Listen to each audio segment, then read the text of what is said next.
The bells of Santa Monica's cathedral should have been the sweetest melody of Eleanor Vandenberg's life. September sunlight filtered through the stained glass windows, casting the love and loyalty motif from the rose window onto her ivory lace wedding dress. But when that light touched her face, it felt only like a bitter chill. The platinum engagement ring her father had given her still lingered cool against her fingertip. He'd picked it out himself at a Beverly Hills jeweler just a week before Vandenberg Enterprises collapsed, the band engraved with E&F, Eleanor and Frank, her father's name, on the inside. Now, her father's voice lingered on her phone screen, rough as sandpaper. Eleanor, I couldn't save the Vandenberg name. They pushed too hard. You have to keep going, baby. The last words cracked with a sob. She could almost see him standing atop the Vandenberg Tower, staring out at Wall Street's chaos, that final, desperate look in his eyes. Eleanor Vandenberg, heard your old man fell like a rag doll off that roof. Lena Blakely's voice coiled around Eleanor's throat like a snake's tongue. She clung to Colin Harper's arm,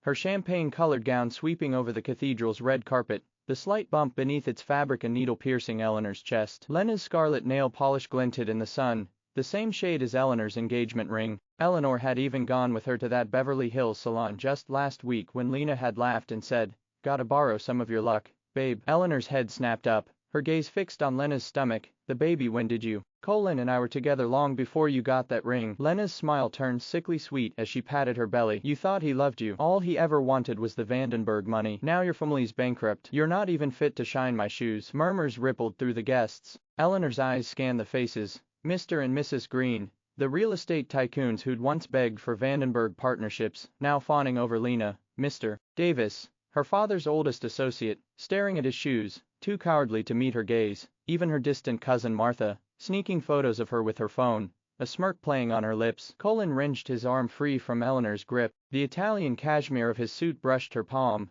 cold as ice. "It's over, Eleanor." His tone was sharper than a New York December. "Lena's having my child. I have to do right by her." "Do right by her?" Eleanor's voice trembled, tears finally spilling over. "What about me? 3 years together, and you just end it. My father treated you like a son. This is how you repay him." Colin's jaw tightened. He pulled a folded document from his suit pocket and slapped it across her face. It fluttered open, the words, "Vandenberg Family Property Transfer Agreement," burning into her eyes. "Sign it," he snarled, leaning in so only she could hear. "The Long Island villa, the Manhattan condo. Sign, and I'll throw you a one-way ticket to Miami." "Refuse." He paused, his gaze raking over her pale face. "Good luck finding a Brooklyn funeral home that'll even take your father's body. Who's gonna risk crossing the next CEO of Harper Enterprises?" Eleanor stared at Colin's signature scrawled at the bottom of the page, then at the couple's intertwined hands. Her nails dug into her palm until blood seeped through her fingers, staining the lace of her dress like dark roses. Suddenly, she laughed, a harsh, broken sound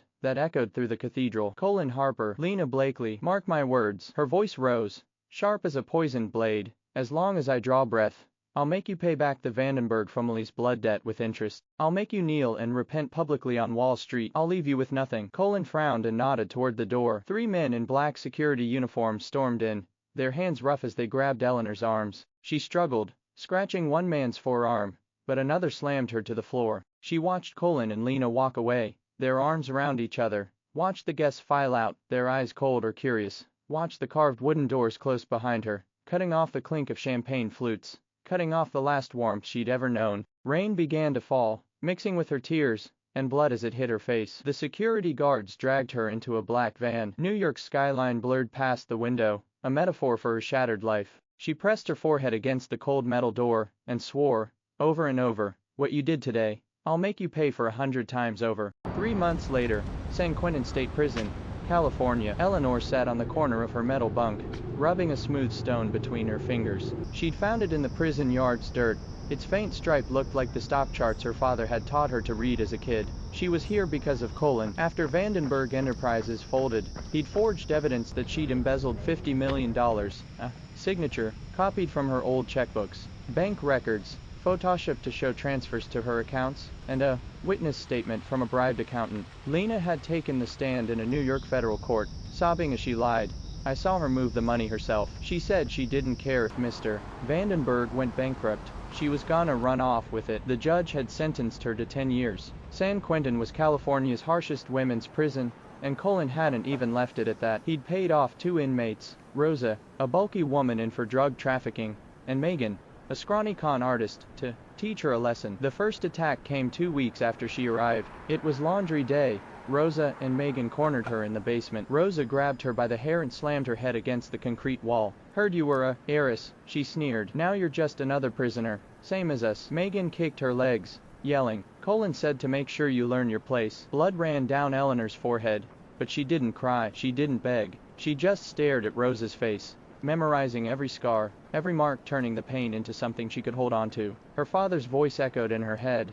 Tears don't fix anything, Eleanor. Remember the hurt, then use it. Just as Rosa raised her fist again, the laundry room door creaked open. A woman with gray hair and a worn prison uniform stood in the doorway. Isabella, a former lawyer in for white-collar crimes, known as the wise one around the prison. Stop, she said, her voice quiet but sharp. Guards do rounds in 5 minutes. You want solitary? Rosa and Megan exchanged a look. They let Eleanor go, shooting her a venomous glare before storming off. Eleanor pushed herself up, wiping blood from her cheek. Thank you, she mumbled. Isabella handed her a band-aid from her pocket. You're Frank Vandenberg's daughter, aren't you? I met him once on Wall Street. Good man. She lowered her voice. Colin Harper's reputation precedes him. You didn't do this. Eleanor froze. It was the first time anyone had said that to her. Tears blurred her vision, not from pain, but from something like hope. In the weeks that followed, Isabella became her mentor. She snuck Eleanor law books, teaching her how to spot forged evidence and build a defense. She taught her basic self-defense. In here,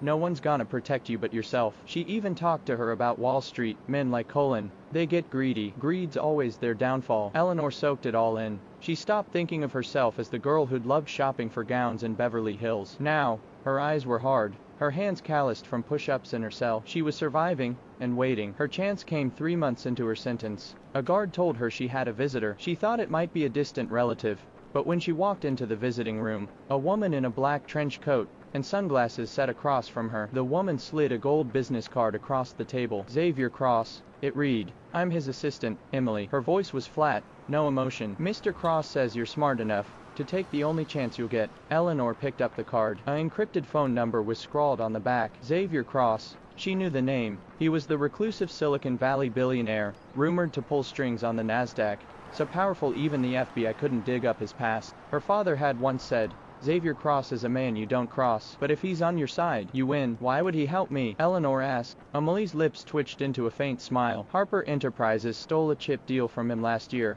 cost him 2 major partners. And your father did him a favor 20 years ago. Mr. Cross doesn't forget that. Eleanor's heart skipped a beat. A favor? Her father had never mentioned it. Mr. Cross will get you out of here, Emily continued. He'll help you get revenge, but you have to do something for him. Get the Silicon Valley chip development lot that Harper Enterprises owns. Eleanor stared at the card, then thought of her father's dead eyes, of Colin's smirk, of Lena's lies. She took a deep breath. I'm in. A week later, the California Department of Corrections issued a statement. Eleanor Vandenberg, inmate pound 78,429, died of a pulmonary embolism early this morning. When Eleanor opened her eyes again, she was in a penthouse hospital room in Miami. Sunlight streamed through floor-to-ceiling windows, overlooking the ocean. A doctor in a white coat handed her a mirror. Ms. Vandenberg, the surgery was a success. You have a new face. She looked into the mirror. The face staring back was unfamiliar. Sharper cheekbones, a thinner mouth, eyes that looked colder, like they'd seen too much. The doctor explained, Mr. Cross brought in the best plastic surgeons in the world. No one will recognize you. The door opened. Xavier Cross walked in, wearing a black suit, a titanium skull ring spinning on his finger. His gaze was sharp, like an eagle's. From today on, you're Sienna Vincent, he said, his voice low. I'll get you the best teachers, finance, combat, psychology, how to act like someone else entirely. Eleanor, Sienna, stared at her reflection. A sneer tugged at her new lips. She held out her hand. Deal. For the next 6 months, Sienna trained non-stop. At 6 a.m., she was in a Los Angeles gym, sparring until her knuckles bleed. Mornings were spent with a Wall Street analyst, learning to trade stocks and read balance sheets, memories of her father teaching her as a kid coming back. Afternoons were for psychology and etiquette, how to walk like a corporate drone, how to speak without giving away emotion. Nights were spent studying Harper Enterprises, Colin's schedule, Lena's shopping habits, every weakness she could exploit. Once, during a fight, her trainer knocked her down, scraping her arm raw. She got up immediately, swinging again. Xavier watched from the sidelines. You're just like your father, he said later,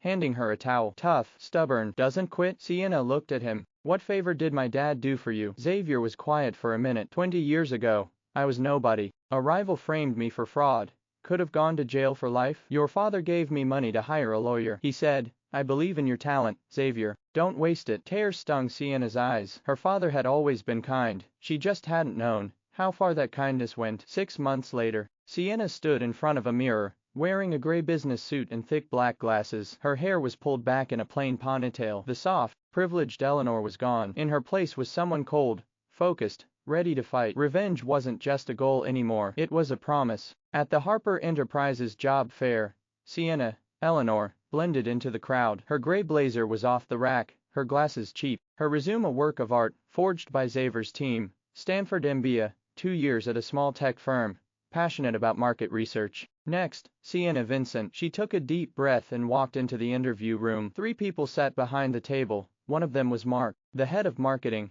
Colin's right-hand man. Mark looked her up and down, his nose wrinkling. Stanford MBA. Why waste your time on an entry-level job here? Sienna bowed her head, her voice humble. Harper Enterprises is the best in Silicon Valley. I want to learn from the bottom up, and I admire Mr. Harper's vision. He's built something incredible. Mark smiled. He loved ambitious people, especially ones who kissed up. The interview was a formality. With Xavier's fake credentials and her calm demeanor, she got the job, a market research analyst in the marketing department. On her first day, she arrived early. Harper Enterprises headquarters was a glass skyscraper in Silicon Valley, the lobby dominated by a giant photo of Colin, smiling, confident, untouchable. Sienna's jaw tightened. She looked away. Her desk was in the corner, next to a girl with curly brown hair named Claire. Claire was friendly, leaning over to whisper, marketing's okay, but watch Lena Blakely, Colin's fiancée. She comes in here like she owns the place, and she's awful to us grunts. Sienna nodded, storing the information away. A few hours later, the click of high heels echoed through the office. Lena walked in,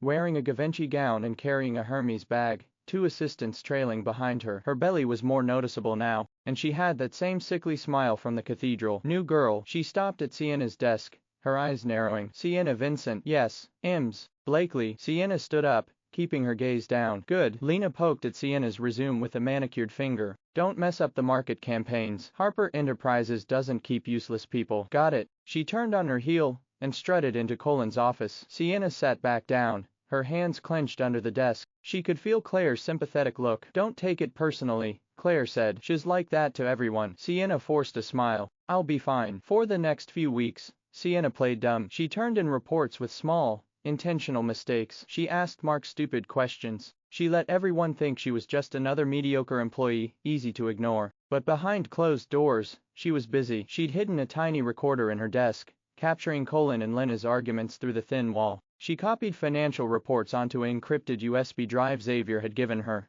searching for Lena's embezzlement. Claire became an unexpected ally. One day, she slipped Sienna a stack of papers. Lena fakes expense reports every month, she whispered. Last time, she said $100,000 was for client gifts, but the receipts are from Balenciaga. I can't stand her. Do what you want with this? Sienna's heart raced. She flipped through the papers. There it was, a receipt for a $45,000 handbag, labeled, Client Appreciation. Thank you, she said quietly, but be careful. If she finds out. I know. Claire rolled her eyes. I'm not stupid. I hate people who use their power to hurt others. With Claire's help, Sienna found more. Lena had a cousin who owned a PR firm, and she'd forced Harper Enterprises to hire them, charging 30% more than other firms. She'd used company money to buy a vacation home in the Hamptons. Every piece of evidence was another nail in Lena's coffin. Now, it was time to get closer to Colin. Harper Enterprises' annual gala was at a fancy hotel in San Francisco. Sienna wore a plain black dress and her glasses, standing in the corner, invisible. Colin was there in an Armani suit, Lena on his arm, greeting guests like royalty. Sienna grabbed a glass of wine and walked over. She tripped, just enough to spill red wine all over Colin's suit. Oh my God, Mr. Harper, I'm so sorry. She pulled a napkin from her purse, her hands shaking. Let me clean this, please. I didn't mean to. Colin's jaw tightened. He was about to snap, but then he looked at her. Her eyes were downcast, her ears pink with embarrassment. She was plain, sure, but there was something about her, something calm, something he hadn't seen in Lena in months. It's fine, he said, surprising himself. He even patted her shoulder. Just a suit. Don't worry about it. Sienna looked up, her eyes wide. Thank you, Mr. Harper. You're very kind. She blushed, looking away quickly. Across the room, Lena saw them. She dropped her champagne flute, it shattered on the floor. Her nails dug into her palm so hard she drew blood. There was something about that girl, something off, but who would ever suspect that the dead Eleanor Vandenberg was standing right there? After the gala,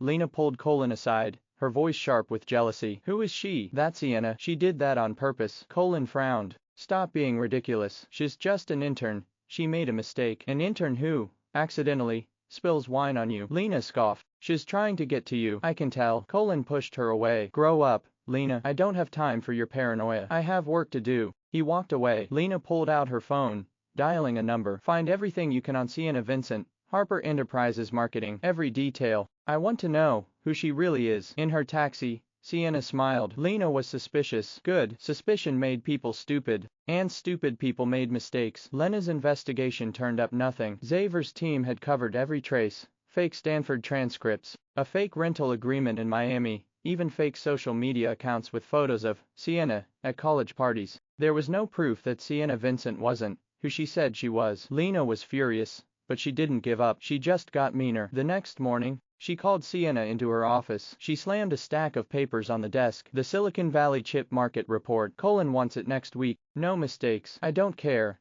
how late you work, get it right. Sienna picked up the papers. She knew this report. It was a nightmare. 3 people had tried to do it before, and Lena had torn them apart for incompetence. It was a trap. I'll get it done, Ms. Blakely, she said, her voice steady. Back at her desk, Claire groaned. She's trying to get you fired. That report takes months. She's giving you a week. Sienna smiled. I'll manage. For the next 7 days, Sienna lived at the office. She slept on the couch in the break room, drank too much coffee, and worked until her eyes burned. Xavier helped. He sent his data analysts to sort through the chip market numbers, and a Silicon Valley expert to walk her through the technical parts. By Friday, the report was done, detailed, accurate. Even with a few new ideas for the chip launch, she handed it to Lena. Lena flipped through it, her face turning red. She'd expected a mess, something she could yell about. Instead, it was perfect. You did this yourself? Lena asked, her voice tight. Yes, Ms. Blakely. Sienna kept her tone neutral. I worked overtime every night. I wanted to make sure it met your standards.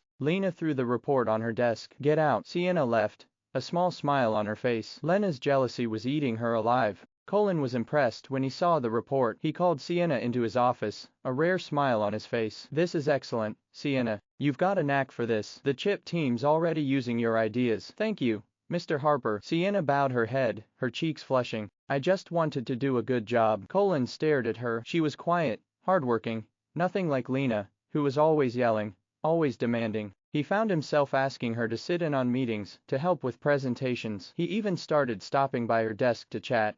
About work, about nothing. Sienna played along. She laughed at his bad jokes. She asked thoughtful questions. She kept just enough distance to make him curious. Lena saw it all. She'd never been so angry. She tried to sabotage Sienna again, this time, by switching the numbers in a client presentation. She thought Sienna would mess up, that Colin would fire her. But Sienna checked the data twice. She found the mistake, fixed it, and said nothing about Lena. After the presentation, which went perfectly, Colin pulled her aside. You saved us, Sienna. That client would have walked if the numbers were wrong. Sienna hesitated. I noticed the numbers were off last night. I think it was a typo in the file. I fixed it before the meeting. She didn't name names, but she didn't have to. Colin knew Lena was the only one who'd had access to the file. His jaw tightened. He said nothing, but Sienna saw the anger in his eyes. Lena's next move was desperate. She hired 2 men, thugs from a Brooklyn gang, to scare Sienna. Make her leave Colin alone, she told them. Break a finger. Nothing too bad. Just enough to make her quit. That night, Sienna was walking to her car after overtime. The men jumped her in the parking garage. Sienna Vincent, one of them growled. Stay away from Colin Harper, or else. Sienna didn't panic. She remembered Isabella's lessons. She ducked under the first man's punch, slamming her fist into his stomach. The second man grabbed her from behind. She elbowed him in the ribs, hard. He grunted, letting go. She pulled out her phone, pretending to call the police. I'm dialing 911 right now. Get out before the cops come. The men stared at her, surprised. They'd expected an easy target. They cursed and ran. Sienna pulled out her phone, this time, calling Colin. Her voice shook, tears in her eyes. Mr. Harper, I was just attacked. 2 men. They said I need to stay away from you. I'm so scared. Colin was at the garage in 10 minutes. He found her sitting on the ground, her jacket torn, her face pale. He knelt down, his voice soft. Are you okay? Did they hurt you? Sienna shook her head, wiping her eyes. No, But, they said to stay away from you. I don't know why. Colin's jaw was tight with rage. He knew exactly who was behind this. I'm so sorry, Sienna. This is my fault. He helped her up, putting his jacket around her shoulders. I'll take you home, and I'll make sure this never happens again. He drove her to her apartment. As she walked inside, he pulled out his phone, calling Lena. His voice was ice. Did you hire men to attack Sienna? Lena's voice was panic. What? No. Why would you? Cut the crap, Lena. Colin's voice roared through the phone. Who else would do it? You're jealous. You're petty, and now you're dangerous. I'm done with you. He hung up, blocking her number. Sienna stood at her window, watching Colin's car drive away. She smiled. The plan was working. Colin and Lena's relationship was broken. Now, it was time to finish them off. Colin and Lena's relationship was over. He moved out of their Beverly Hills mansion into a Manhattan apartment. Lena called, texted, showed up at his office. He ignored her every time. Lena lost it. She started lashing out at everyone, yelling at assistants, snapping at Mark, even throwing a coffee mug at Claire when she spilled a drop on Lena's dress. It happened one afternoon. Claire accidentally knocked over a lat, spilling it on Lena's $100,000 Parisian gown. Lena screamed, "Are you blind? This dress is one of a kind. You'll never be able to pay for it." Claire froze, tears in her eyes. "I'm so sorry. I'll pay for dry cleaning, I swear." Dry cleaning? Lena laughed, cruel and loud. "This dress is ruined. You're fired." "Settle down, Ms. Blakely." Sienna stepped forward, her voice calm but firm. "Claire made a mistake." She apologized. "Yelling at her won't fix your dress, and firing her for an accident is ridiculous." Lena turned on her, her eyes wild. "Who do you think you are? You're just a nobody." Leeching off Colin's attention. "He'll figure out what you are eventually." "Ms. Blakely," Sienna said, her voice sharp. "I'm an employee of Harper Enterprises. I'm not leeching off anyone. And unless you want HR involved for workplace harassment, I suggest you calm down." Mark walked over, trying to defuse the situation. "Ms. Blakely, let's just let Claire pay for dry cleaning. No need to fire anyone." Lena glared at them both. "Fine, but if she messes up again, she's gone." She stormed off. Claire hugged Sienna, whispering, "Thank you. I thought I was gonna lose my job." Sienna patted her back. Friends look out for each other. But Sienna knew it was time to act. She'd collected enough evidence: Lena's fake expense reports, the PR firm kickbacks, the recording of her hiring the thugs. The parking garage had security cameras. Xavier had gotten the footage. She sent it all to the Harper Enterprises board members, especially Thomas, the oldest member, who'd hated Colin's reckless leadership since he took over. Thomas was furious. He called an emergency board meeting in Manhattan. In the boardroom, Thomas slammed the evidence on the table. "Colin, look at what your fiancé's done. Embezzlement, kickbacks, hiring thugs to attack an employee. She's treating Harper Enterprises like her personal piggy bank." Colin stared at the papers, his face white. He'd known Lena was bad, but not this bad. "Thomas, I didn't know." "You didn't want to know," another board member snapped. "You've been too busy coddling her to see what she's doing. This company's been in my family for 50 years, and you're letting a gold digger ruin it." "I move to suspend Lena Blakely from all company activities," Thomas said. "And we need an investigation now." The board voted unanimously. Colin had no choice but to agree. After the meeting,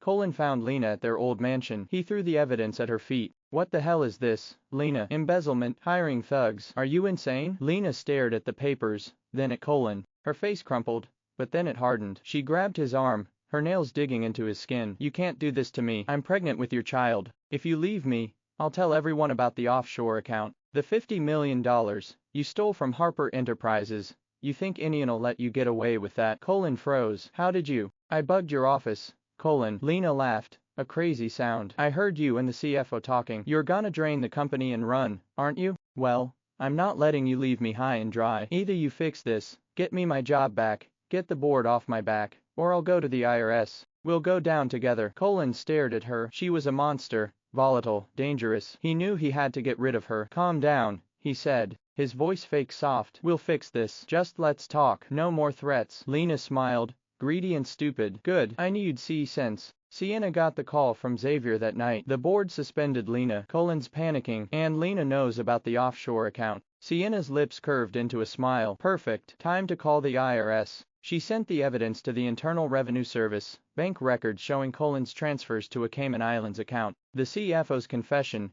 Xavier had pressured him to talk, even a recording of Colin talking about hiding the money until the heat dies down. The IRS acted fast. The IRS showed up at Harper Enterprises at 9 a.m. sharp. Two agents in dark suits stood in Colin's office, holding a search warrant. "Colin Harper, we're investigating you for tax fraud and asset laundering." one said. We need you to come with us. And we'll need your phone, your laptop, all electronic devices. Colin's face went pale. This is a mistake. I didn't do anything. Save it for the agents, the other said, grabbing his arm. Let's go. They dragged him out of the office. Employees stared, whispering. The news spread like wildfire. By noon, every financial news outlet was talking about the IRS raid on Harper Enterprises. The stock plummeted 30% on the Nasdaq that day. Billions in market value vanished. The board called another meeting. Thomas didn't waste time. Colin Harper is a criminal. He's stolen from this company. He's lied to us. And he's dragged our name through the mud. I moved to fire him, effective immediately. The vote was unanimous. Colin was out. When Colin got out of the IRS office that night, he found out he'd been fired. He had nothing.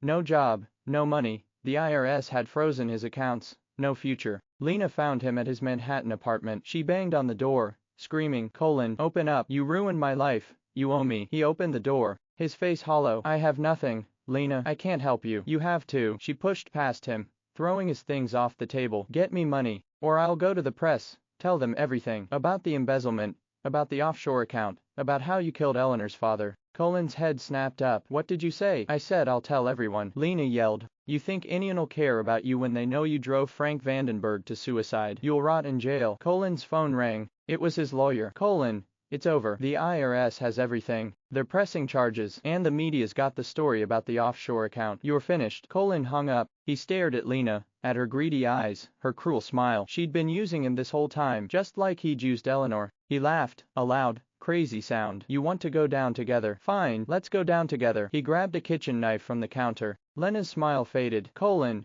what are you doing? Put that down. You ruined everything. He took a step toward her. You and your greed. You and your lies. I'm not gonna let you destroy me. Lena screamed, turning to run. Colin grabbed her arm, pressing the knife to her throat. Don't move, or I'll kill you right here. Colin, stop, she sobbed. I'm sorry. I won't tell anyone. Just let me go. The door burst open. Sienna and Xavier stood in the doorway. Colin, let her go, Sienna said, her voice cold. Colin spun around. His eyes widened. It's you. You're the one who sent the evidence to the IRS. You're the one who ruined me. Me. Sienna stepped forward. You ruined yourself. You killed my father. You framed me. You stole my family's company. This is just payback. Colin's gaze narrowed. There was something familiar about her eyes, something he'd seen before, in a cathedral, 3 years ago. You're Eleanor, but you're dead. I'm not dead. Sienna pulled off her glasses, letting her hair fall down. I came back to make you pay for everything. Lena's eyes went wide. Eleanor, but you. Call the police. Xavier, Sienna said,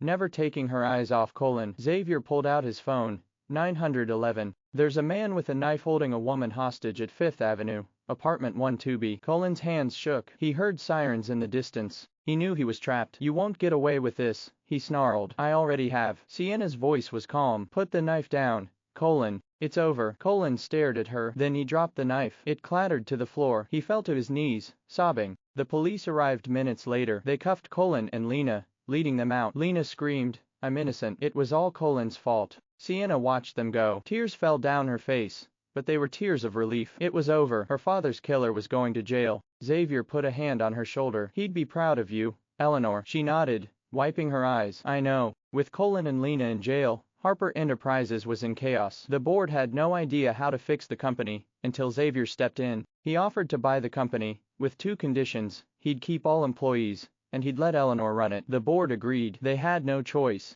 Xavier called an all-company meeting. Thousands of employees packed into the auditorium. Xavier stood on stage, Eleanor beside him. Today, I have a story to tell, Xavier said. He pulled up a slide. Photos of Eleanor, before San Quentin, with her father. This is Eleanor Vandenberg. She was framed for embezzlement by Colin Harper and Lena Blakely. They drove her father to suicide. They stole her family's company, and they left her for dead in prison. He pulled up the evidence, the forged documents, Lena's perjury, the recording of Colin admitting to killing Frank. The room gasped. Eleanor didn't die in prison, Xavier continued. She came back as Sienna Vincent. She gathered evidence. She exposed Colin and Lena's crimes. And today, she's getting her life back. He stepped aside, letting Eleanor take the mic. She looked out at the crowd, at Claire, who was crying and smiling, at Mark, who looked guilty, at all the people who'd worked for the man who'd destroyed her family. My father built Vandenberg Enterprises to help people, she said, her voice steady. He believed in hard work and honesty. Colin and Lena took that from him. They took everything from me. She paused, taking a breath. But today, we start over. This company will be called Vandenberg Cross Enterprises. We'll focus on the chip technology that Colin tried to exploit. We'll treat our employees with respect. And we'll never let greed or cruelty take over again. The room erupted in applause.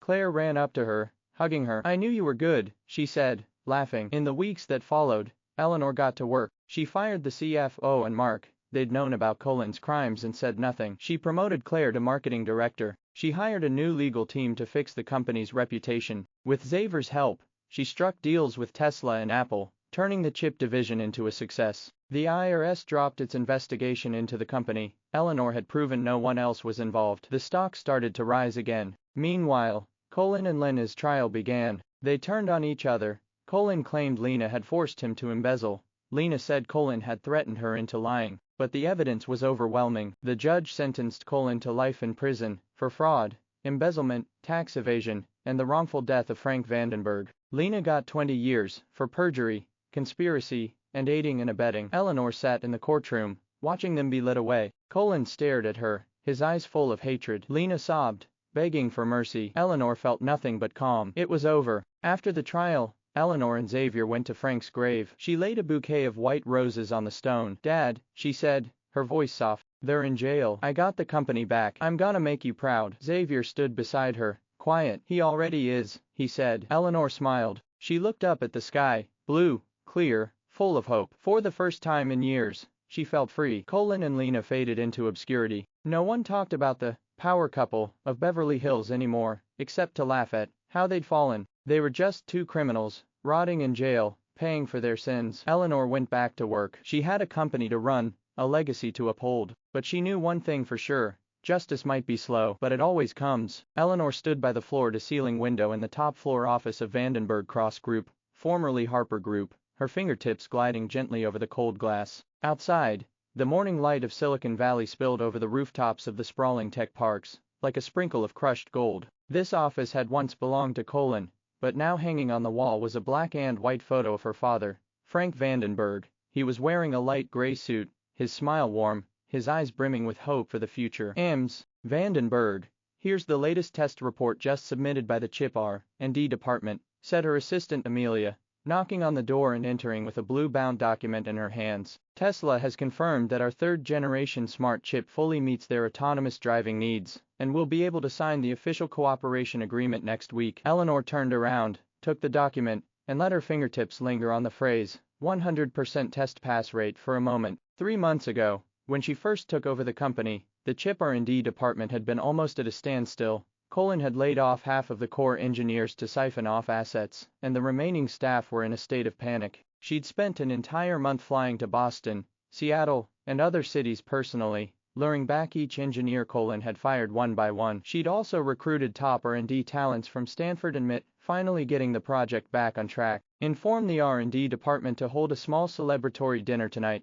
Company expenses. Eleanor closed the document, her tone carrying a rare note of ease. Also, clean out Frank's old office and turn it into the innovation lab. It will be dedicated to young engineers for experiments and brainstorming sessions from now on, named after my father. Amelia's eyes lit up. Don't worry, I'll arrange it right away. The employees will be thrilled when they hear this. Mr. Frank was known as the engineer's patron back in the day in Silicon Valley, and many senior employees have benefited from his help. A soft smile tugged at Eleanor's lips. Her father had always valued talent above all else. He often said, technology is the root, and talent is the soul. Continuing his philosophy in this way felt like the best tribute to him. In the afternoon, Eleanor took time to visit the family villa on Long Island. It was the only Vandenberg property Colin hadn't seized. Her father had registered it under the name of a distant aunt back then, narrowly saving it from being taken. The villa had been unoccupied for a long time, dust coating every surface, but sunlight filtered through the gaps in the curtains,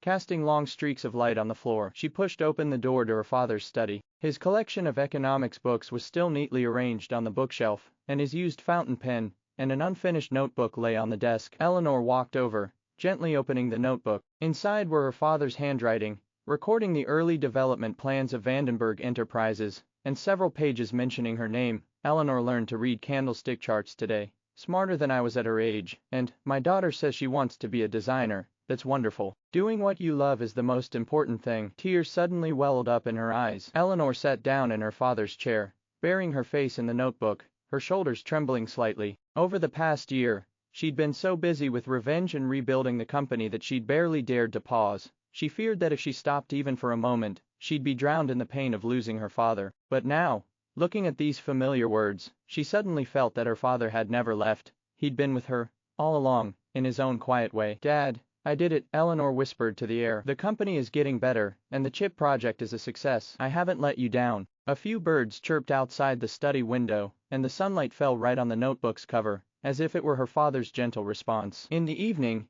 Eleanor went to San Quentin State Prison, not to see Colin or Lena, but to visit Isabella. 3 months earlier, Isabella had been granted parole thanks to her good behavior in prison and the efforts of the legal team Eleanor had hired. On the bench outside the prison gate, Isabella was wearing a simple denim jacket, her hair cut short, looking much more energetic. When she saw Eleanor's car, she stood up immediately, a long mist smile spreading across her face. Eleanor, long time no see, Isabella said, stepping forward to give her a light hug. I saw you in the newspaper, CEO of Vandenberg Cross Group. I'm so proud of you. I have you to thank for that, Isabella, Eleanor said, taking her hand and handing her a brown paper envelope. Inside is a bank card with $500,000 and the keys to an apartment in Los Angeles. The apartment isn't far from the company, you can stay there for now. And if you want to work, I've reserved a position as a legal consultant in the legal department for you. You can start anytime. Isabella froze, her eyes reddening instantly. Eleanor, this is too much.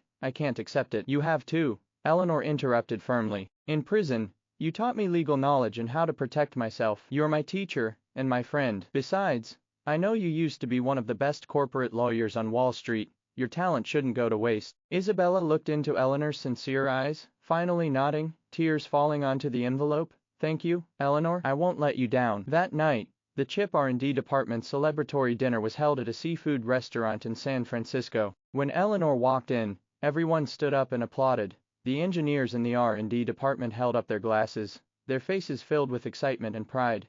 Claire, wearing a bright yellow dress, rushed over to give her a big hug, and Xavier stood at the back of the crowd, holding a glass of red wine, his eyes soft as he looked at her. Ms. Vandenberg, thank you for believing in us, said Martin, the lead engineer, approaching with a glass in his hand, his voice slightly choked. When Colin fired us, I thought I'd never work on Chip R&D again. You brought us back and gave us a second chance. It's not that I gave you a chance, your talent deserves to be seen, Eleanor said, taking the glass and clinking it with his. In the future, we'll develop even better chips, not just for Tesla, but to enter the lives of more ordinary people, so that technology truly serves people. The crowd cheered, and the restaurant was filled with laughter and chatter. Eleanor walked over to Xavier, who handed her a glass of champagne and said softly, you look really happy today. Of course I am, Eleanor said, her smile unable to be contained as she looked at the lively scene before her. This is the first time I've felt that there are things more important worth doing than revenge. Xavier's gaze rested on her face,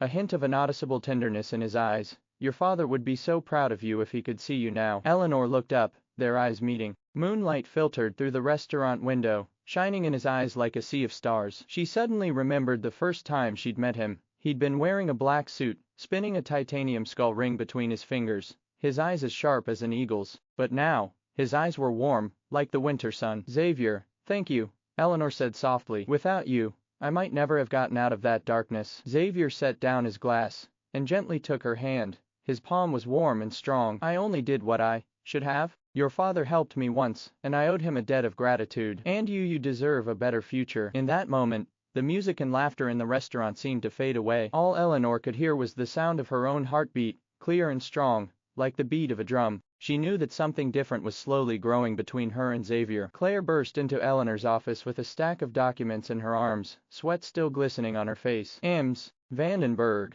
it's a disaster, she said, slamming the documents on the desk and pointing at the news headline on the screen. Lena's cousin Jason leaked our company's old financial loophole. It's actually a mess. Colin left behind. To asterisk the Wall Street Journal asterisk. And now the internet is full of negative comments. Eleanor set down her coffee, picked up the documents, and scanned them quickly. The headline was glaring. Asterisk Vandenberg Cross Group caught in financial scandal. Former revenge heiress may repeat past mistakes asterisk. The content exaggeratedly claimed she'd intentionally hidden the company's financial problems to seize power, and even quoted several anonymous employees, suggesting the company was on the brink of bankruptcy. Jason really doesn't know when to quit, Eleanor said with a cold laugh. Ever since Lena had gone to prison, her cousin Jason had been stirring up trouble for the company, first trying to claim Lena's shares, only to find Colin had already transferred them, then attempting to poach the company's clients, and now resorting to spreading rumors. Should we issue a statement to clarify right away? Claire asked anxiously,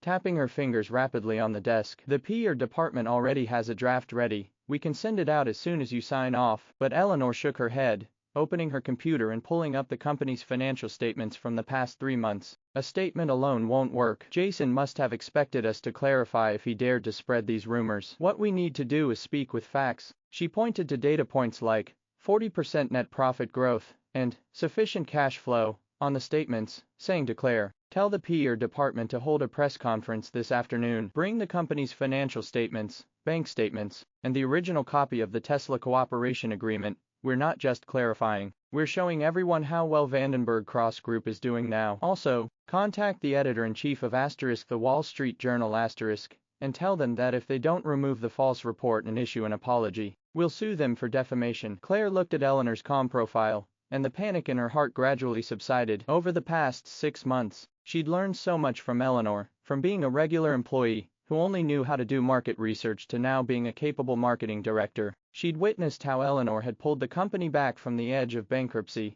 and she knew Eleanor would never be defeated by difficulties. "I'll get right on it." Claire picked up the documents and turned to leave, but paused at the door, looking back at Eleanor. "Eleanor, no matter what happens, I'm on your side." Eleanor looked up and smiled at her. "I know." The press conference that afternoon went exceptionally smoothly. Eleanor, wearing a white suit, sat in the main seat. Faced with sharp questions from reporters, she calmly presented financial evidence and explained the company's operating conditions in a clear, logical way. When she pulled out the original copy of the Tesla cooperation agreement, the sound of camera shutters filled the room. Doubts were instantly drowned out by facts. After the press conference, the Wall Street Journal quickly removed the false report and issued an apology. Negative comments online were gradually replaced by positive ones, and some netizens even left messages like, "Ms. Vandenberg is so awesome," using strength to slap rumors in the face. This is what a real female CEO looks like. That evening, Claire dragged Eleanor to a jazz bar in San Francisco to celebrate. The bar was dimly lit, and the melody of a saxophone filled the air. Lazy and soothing, Claire ordered 2 mojitos,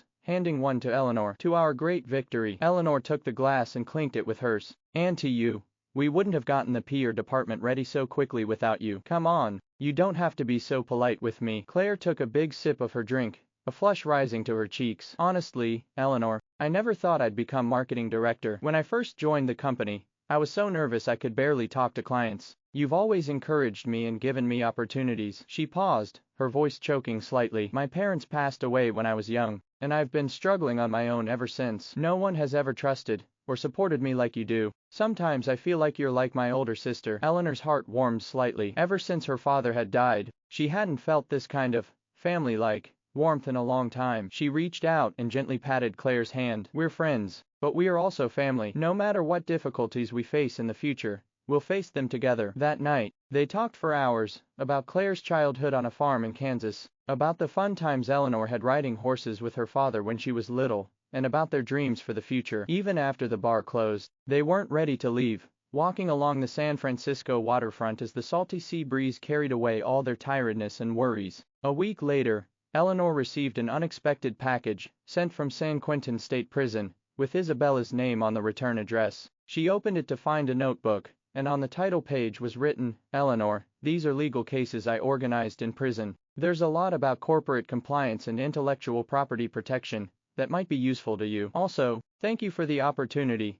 I've already started working in the legal department, and my colleagues have been really kind to me." Eleanor opened the notebook. Inside were Isabella's neat handwriting, each case marked with key points in her own analysis, and suggestions in the margins. She thought back to the days Isabella had taught her legal knowledge in prison, and to Isabella saying, "I made mistakes in the past, but I want to turn my life around." A wave of emotion welled up in her heart. She picked up her phone and sent Isabella a message. "I received the notebook. It's really helpful. Let's have dinner this weekend. I want to introduce you to Claire. She's a really lovely person." Isabella replied quickly with a smiley face. "Sounds great, I'm looking forward to it." Days passed, and under Eleanor's leadership, Vandenberg Cross Group continued to thrive. The chip business not only maintained a stable partnership with Tesla but also reached preliminary cooperation intentions with Apple and Google. The number of employees grew from 200 to 500, and at the end of each month, Eleanor personally presented awards to outstanding employees, filling the office with laughter and joy. Eleanor also gradually rediscovered the joys of life. She took up oil painting again, a hobby she'd loved as a child,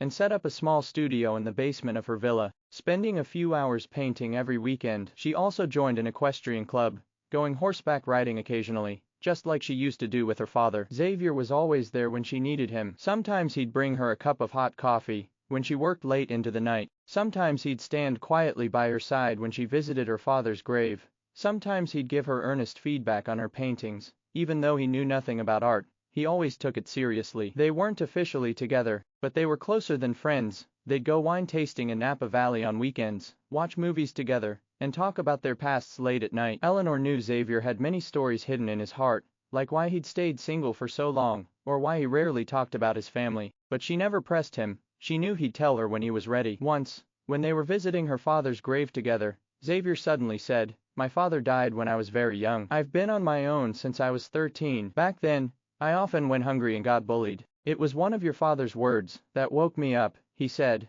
"A person can be poor, but they can't lose their dignity, and they can't lose their dreams." Eleanor turned to look at him. In the sunset, his profile softened, and there was a hint of nostalgia in his eyes. "Later, I worked really hard, just to prove to everyone that I wasn't an unwanted kid," Xavier continued. "Now that I think about it, I just wanted your father to see that he hadn't been wrong about me." Eleanor gently took his hand. "He sees it. He'd definitely be proud of you." Xavier looked down at their hands, then back up at her, his eyes filled with tenderness. "Eleanor, Just then, Eleanor's phone rang. It was Claire, saying there was an emergency at the company that needed her attention. She gave Xavier an apologetic smile. "Looks like we'll have to finish this conversation another time." Xavier nodded, letting go of her hand. "Go on, call me if you need anything." Watching Eleanor hurry away, Xavier's lips curved into a helpless but gentle smile. He knew he had plenty of time with Eleanor. He was willing to wait until she was fully ready, until she was willing to open her heart to him completely. By October, San Francisco was already tinged with autumn. The maple trees lining the streets had turned red,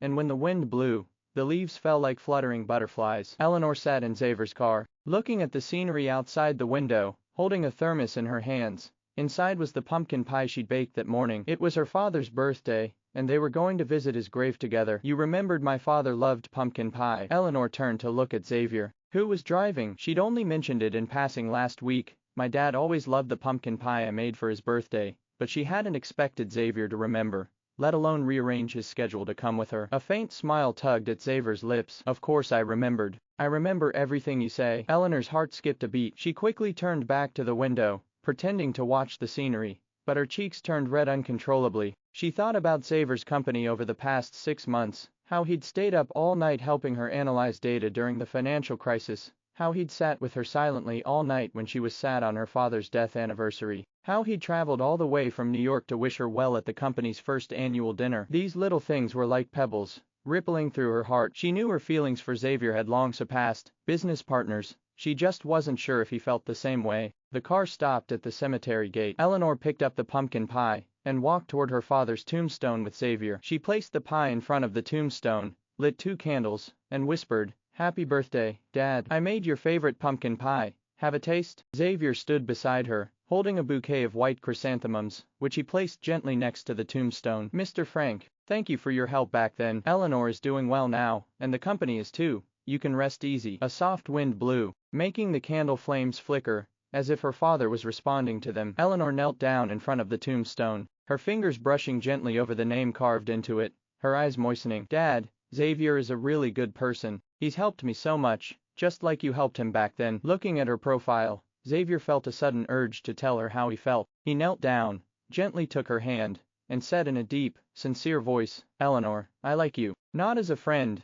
like someone I want to spend the rest of my life with." Eleanor looked up in shock, their eyes meeting. His eyes were filled with sincerity and tenderness, no hint of jest. Her heart raced, as if it would jump out of her chest, and tears suddenly fell, not from sadness, but from joy, from relief, from finally hearing what she'd been waiting for. I thought you only saw me as a friend," Eleanor said, her voice choking as she gripped his hand tightly. Xavier smiled, wiping the tears from her face with his thumb. "I've wanted to tell you for a long time, but I was afraid you weren't ready. Eleanor, I know you've been through so much pain, and I didn't want to push you, I just waited. But now, I don't want to wait anymore. I want you to know that from now on, I want to walk this path with you. Eleanor looked at him, nodding, tears falling faster. Me too, Xavier. Me too. They stayed at the cemetery for a long time that afternoon, talking like friends, about her father, about the future. Sunlight filtered through the gaps in the leaves, falling on their clasped hands, warm and steady. After returning from the cemetery,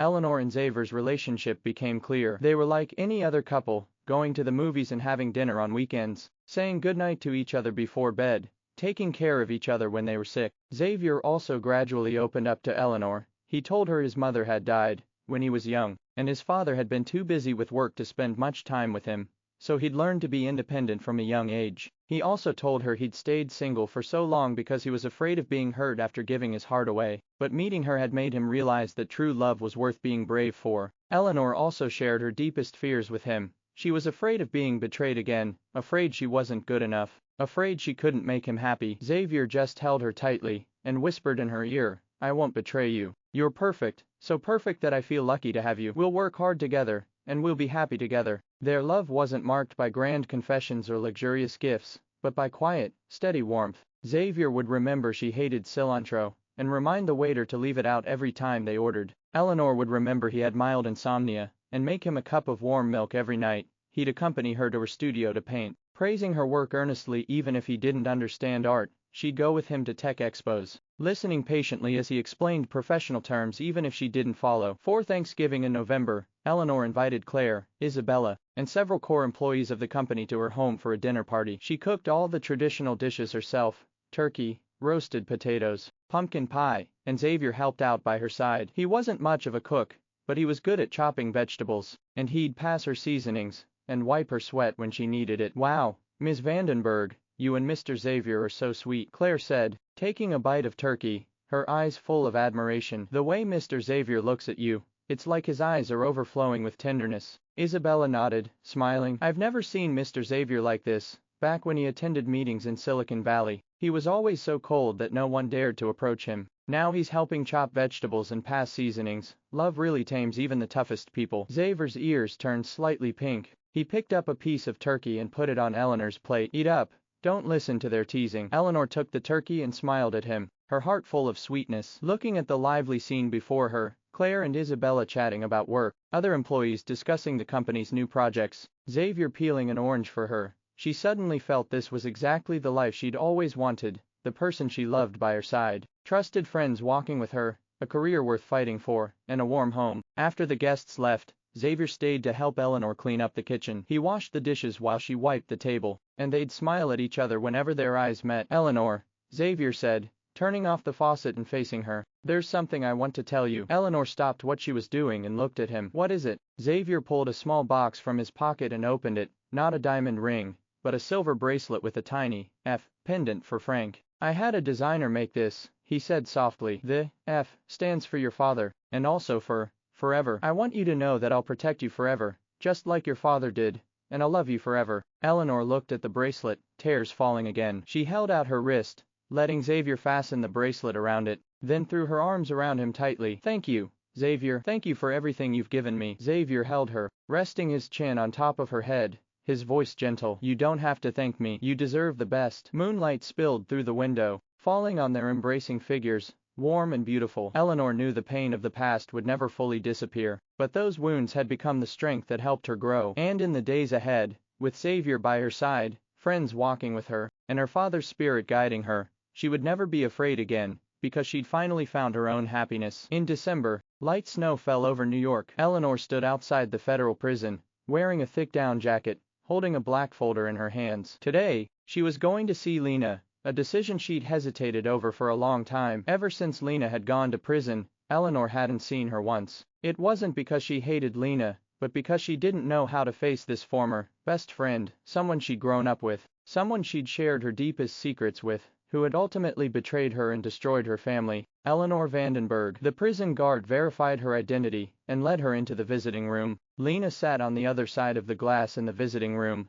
wearing a gray prison uniform, her hair cut short, her face pale. The arrogance she'd once had was gone, replaced only by tiredness and apathy. When she saw Eleanor, her body stiffened noticeably, and her eyes filled with surprise and guilt. Why are you here? Lena's voice was hoarse, muffled by the glass. Eleanor sat down across from her, placing the folder on the table and pushing it toward the glass. I'm here to make things right, once and for all. She opened the folder, revealing a photo of Lena's mother and a medical report. Your mother was diagnosed with cancer last year, and she's been receiving treatment at a hospital in Los Angeles, Eleanor said softly. I've covered all her medical expenses and hired the best doctors. Here's a photo of her, take a look. Lena looked at the photo of her mother's haggard face, and tears instantly fell. After she'd gone to prison, she'd cut off all contact with her family. Her mother had been so angry at what she'd done that she'd fallen ill and never visited, and Lena, ashamed of herself, hadn't dared to reach out. Why are you helping me? Lena asked, her voice choking with confusion.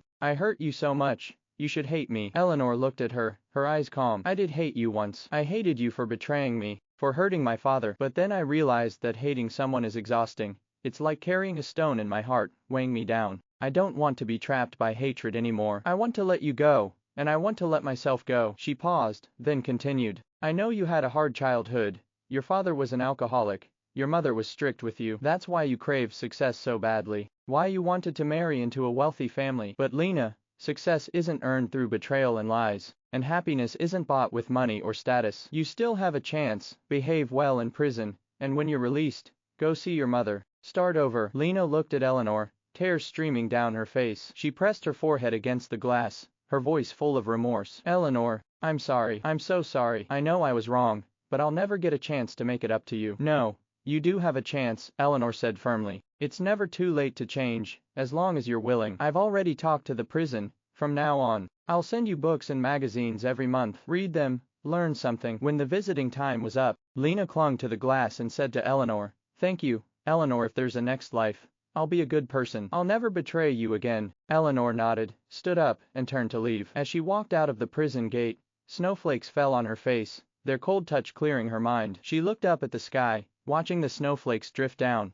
like a farewell to the mistakes of the past, and a welcome to the hope of the future. She knew she'd finally made peace with her past self. She was no longer the avenger driven by hatred, but an adult who knew how to forgive and let go. After returning from New York, Eleanor did something even more important. She organized the evidence Colin had forged to frame her for embezzlement, the court's acquittal verdict, and her father's death investigation report into a file, which she donated to Silicon Valley's Corporate Justice Museum. In an interview, the museum's curator said, Ms. Eleanor Vandenberg's story is a crucial case for corporate justice. She not only cleared her own name, but also set an example for other entrepreneurs who have been wrongfully accused, even in the darkest times. You must believe in justice and have the courage to speak up for yourself. Eleanor didn't attend the donation ceremony. Instead, she went to the beach in Miami with Xavier. The sun was shining, the sea was a clear blue, and the beach was filled with laughter. Xavier held her hand as they walked slowly along the shoreline, the salty sea breeze blowing through her hair. Why did you donate those documents to the museum? Xavier asked. He knew those papers represented a painful past for Eleanor. Eleanor stopped and looked at the waves in the distance. Because I want more people to know that justice may be late,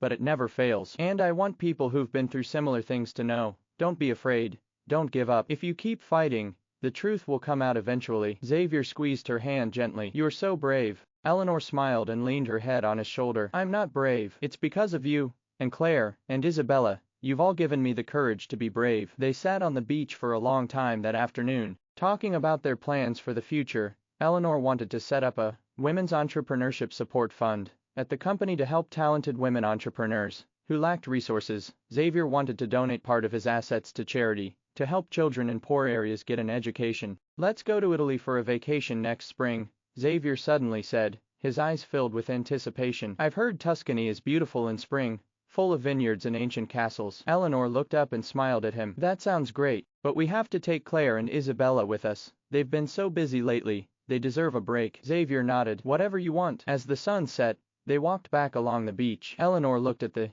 F pendant on her wrist, then at Xavier beside her, her heart filled with peace and happiness. She knew the darkness of the past was behind her, and in the days ahead, there would be sunshine, sea waves, the person she loved, and warm friends. This was the simple, beautiful life she'd always wanted. The following spring, Vandenberg Cross Group successfully listed on the Nasdaq. On the day of the bell ringing ceremony, Eleanor stood on the bell platform wearing a red suit, with Xavier, Claire, Isabella, and the company's core team by her side. When the bell rang, the crowd below burst into loud applause, and tears filled Eleanor's eyes. This wasn't just the company's success, it was a tribute to her father, and a reward for everyone who had supported her. Ms. Vandenberg, congratulations. After the ceremony, Claire rushed over to hug her, her voice excited. We did it. The company is listed. Isabella also smiled and said, this is all you're doing? Without you, Vandenberg Cross Group would never have made it to where it is today. Xavier walked over to Eleanor, gently taking her hand,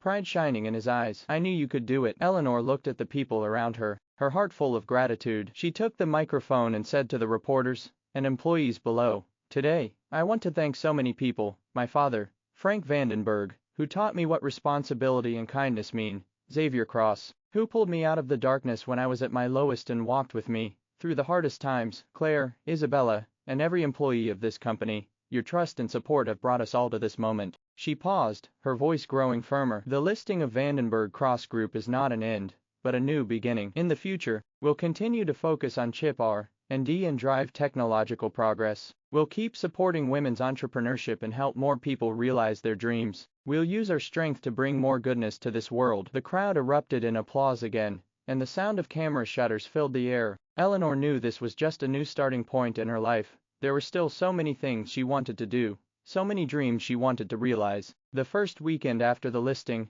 Eleanor, Xavier, Claire, and Isabella went to Tuscany, Italy. They rented a castle with a vineyard, walking through the vineyards every morning, enjoying local food and wine at noon, shopping in nearby towns in the afternoon, and sitting around the fireplace chatting at night. Claire and Isabella quickly became good friends. They went shopping for local handmade jewelry together, learned to make pasta together, and complained about work troubles together. Eleanor and Xavier preferred to stay in the vineyard, walking hand in hand and talking about their future plans. Eleanor, on a starry night, Xavier suddenly knelt down on one knee, pulling a red box from his pocket. He opened it to reveal a simple yet elegant diamond ring. I know I'm not giving you a grand proposal or luxurious gifts, but I want you to know that my love for you is real, and it's forever. Will you marry me? Eleanor looked at him, tears streaming down her face. She nodded, her voice choking. Yes, I will. Xavier stood up, sliding the ring onto her finger, then held her tightly in his arms. Claire and Isabella ran out of the house, holding champagne glasses, laughing and saying, congratulations. We knew this day would come. The four young people raised their glasses under the stars, the bubbles in the champagne dancing like their joyful hearts. After returning to the US, Eleanor and Xavier began planning their wedding. They didn't want a grand ceremony. Instead, they decided to hold a small family wedding at the Long Island villa, inviting only their closest, loved ones, Claire, Isabella, the company's core employees, and Isabella's mother, who had recovered and been discharged from the hospital. The wedding day had perfect weather. The villa's garden was filled with white roses and lilies, and a photo of Eleanor's father was placed in the most prominent spot, next to a photo of Eleanor and Xavier. Eleanor wore a simple white wedding dress, holding a bouquet of white roses, while Xavier wore a dark gray suit, his eyes filled with love. When the priest asked Eleanor, do you take Xavier to be your lawfully wedded husband, to have and to hold, in sickness and in health, for richer or for poorer, until death do you part? Eleanor looked into Xavier's eyes and said firmly, I do. Xavier also looked at her, his voice gentle. I do. During the ring exchange, Eleanor looked at the diamond ring on her finger, then at the F pendant on her wrist, her heart full of happiness. She knew her father was watching from heaven, smiling down at her. At the wedding dinner, Claire, as the bridesmaid, stood up to give a toast. When I first met Eleanor, she was just an ordinary employee, wearing a gray suit and black-rimmed glasses. Even then, I thought there was something special about her. She was calm, smart, and resilient. Later, I learned about all the pain she'd been through, but she never gave up. Now, seeing her happy with Xavier, and seeing her realize her dreams, I'm so proud of her. Eleanor, Xavier, may you be happy forever. Isabella also stood up and said, I used to make mistakes, thinking money and status were everything. That changed when I met Eleanor. She taught me what kindness is, what forgiveness is, and what it means to start over. Eleanor, thank you for giving me a second chance. Xavier, thank you for loving Eleanor. Congratulations on your wedding. Eleanor looked at her friends, her heart warm. She stood up, taking the microphone, and said to Xavier, Xavier, thank you for walking into my life, for walking me out of the darkness, and for giving me love and courage. In the days ahead, I'll face all difficulties with you, and share all joys with you. I'll love you forever. Xavier took her hand, his eyes filled with tenderness. I'll love you forever too. After the dinner, Eleanor and Xavier stood on the villa's balcony, looking at the sea in the distance. Moonlight fell on them, and the salty sea breeze blew through her wedding dress. "Do you know," Eleanor said, leaning her head on Xavier's shoulder, "I used to think happiness was out of reach, especially after my father died and I was wrongfully imprisoned. I even thought I'd never be happy in my life." She paused, her voice growing firmer. "The listing of Vandenberg Cross Group is not an end, but a new beginning. In the future, we'll continue to focus on chip R&D and drive technological progress. We'll keep supporting women's entrepreneurship and help more people realize their dreams. We'll use our strength to bring more goodness to this world." The crowd erupted in applause again, and the sound of camera shutters filled the air. Eleanor knew this was just a new starting point in her life. There were still so many things she wanted to do, so many dreams she wanted to realize. The first weekend after the listing, Eleanor, Xavier, Claire, and Isabella went to Tuscany, Italy. They rented a castle with a vineyard, walking through the vineyards every morning, enjoying local food and wine at noon, shopping in nearby towns in the afternoon, and sitting around the fireplace chatting at night. Claire and Isabella quickly became good friends. They went shopping for local handmade jewelry together, learned to make pasta together, and complained about work troubles together. Eleanor and Xavier preferred to stay in the vineyard, walking hand in hand and talking about their future plans. Eleanor, on a starry night, Xavier suddenly knelt down on one knee, pulling a red box from his pocket. He opened it to reveal a simple yet elegant diamond ring. "I know I'm not giving you a grand proposal or luxurious gifts, but I want you to know that my love for you is real, and it's forever. Will you marry me?" Eleanor looked at him, tears streaming down her face. She nodded, her voice choking. "Yes, I will." Xavier stood up, sliding the ring onto her finger, then held her tightly in his arms. Claire and Isabella ran out of the house, holding champagne glasses, laughing and saying, "Congratulations, we knew this day would come." The four young people raised their glasses under the stars, the bubbles in the champagne dancing like their joyful hearts. After returning to the US, Eleanor and Xavier began planning their wedding. They didn't want a grand ceremony. Instead, they decided to hold a small family wedding at the Long Island villa, inviting only their closest, loved ones, Claire, Isabella, the company's core employees, and Isabella's mother, who had recovered and been discharged from the hospital. The wedding day had perfect weather. The villa's garden was filled with white roses and lilies, and a photo of Eleanor's father was placed in the most prominent spot, next to a photo of Eleanor and Xavier. Eleanor wore a simple white wedding dress, holding a bouquet of white roses, while Xavier wore a dark gray suit, his eyes filled with love. When the priest asked Eleanor, "Do you take Xavier to be your lawfully wedded husband, to have and to hold, in sickness and in health, for richer or for poorer, until death do you part?" Eleanor looked into Xavier's eyes and said firmly, "I do." Xavier also looked at her, his voice gentle. "I do." During the ring exchange, Eleanor looked at the diamond ring on her finger, then at the